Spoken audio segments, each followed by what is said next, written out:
Welcome back to the Racing Mind video series, where we journey deeper into the human mind than anyone has ever gone before. In this video series, we untangle the ancient mystery of mental illness and teach you what you need to know before your racing mind gets the best of you. This groundbreaking series provides answers to some of the deepest mysteries of the human mind and reveals, for the first time in history, the precise cause of mental and emotional illness and the psychophysiological basis of a wide range of psychiatric disorders and associated medical conditions.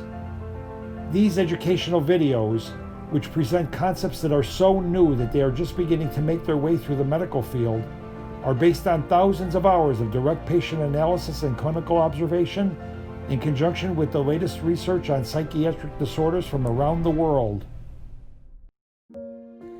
In this segment of the series, we will discuss eating disorders in relation to neuronal hyperexcitability.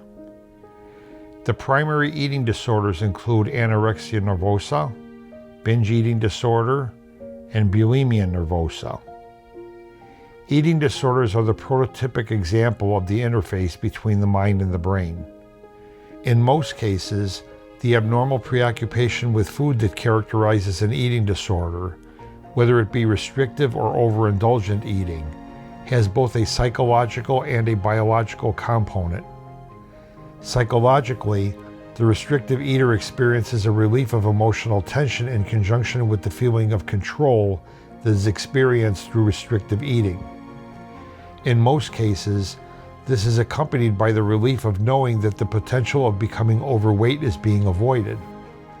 There are also some persons who restrict their eating in an effort to avoid uncomfortable sensations, such as abdominal bloating or an exaggerated sense of fullness during or after eating. In contrast to these, the overindulgent eater experiences a sense of relief from the process of eating, thus explaining why most binge eaters prefer unhealthy but tasty foods. The same is true for persons with bulimia nervosa, who essentially alternate between binging and purging in an effort to derive the emotional benefits of both behaviors.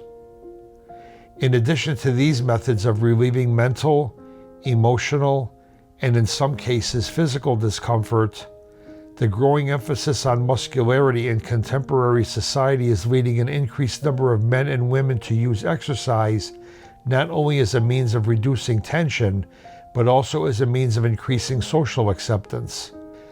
Such persons may also use various supplements that enhance the feeling of euphoria that naturally accompanies exercise. The idea of using food and exercise to feel better emotionally is something that most of us can probably relate to. However, for reasons that have heretofore remained unclear, some persons begin to engage in these behaviors habitually and excessively. The question is, what causes them to do that?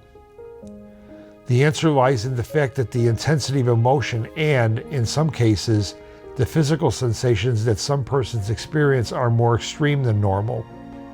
In an effort to control the way they feel, some of these persons become preoccupied with eating and other body-related behaviors.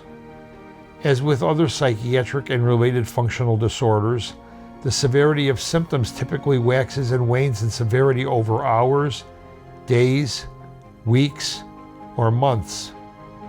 The underlying problem in all of these disorders is an inherent hyperexcitability of the neurological system that tends to cause normal emotions and physical sensations to be abnormally intense.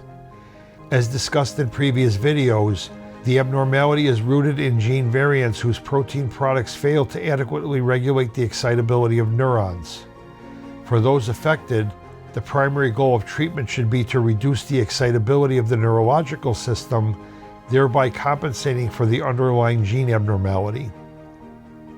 The most effective natural ways to do this include stress reduction, establishing an early sleep schedule, regular exercise, enjoying a relaxing hobby, avoiding caffeine and other psychostimulants, and minimizing refined sugar. If these interventions are either too difficult to implement or fail to yield satisfactory improvement, then treatment with neuroregulators and other brain calming medications may be necessary, particularly during high-stress periods in the person's life. In addition, Cognitive behavioral and other forms of psychotherapy may be needed to reduce the mental tension that adds fuel to the smoldering embers in the hyperexcitable brain. Control your brain, control your life. We hope that you are benefiting from this video series.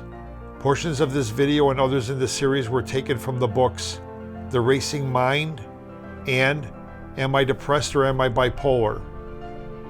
Those interested in developing a deeper understanding of this topic can also refer to the scientific publication, The Multi-Circuit Neuronal Hyperexcitability Hypothesis of Psychiatric Disorders.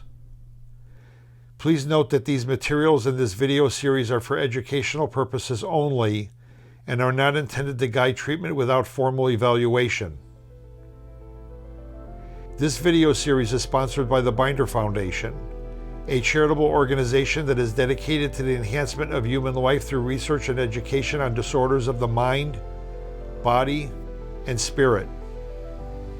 If you have found this video to be a benefit to you, please share it with your family and friends.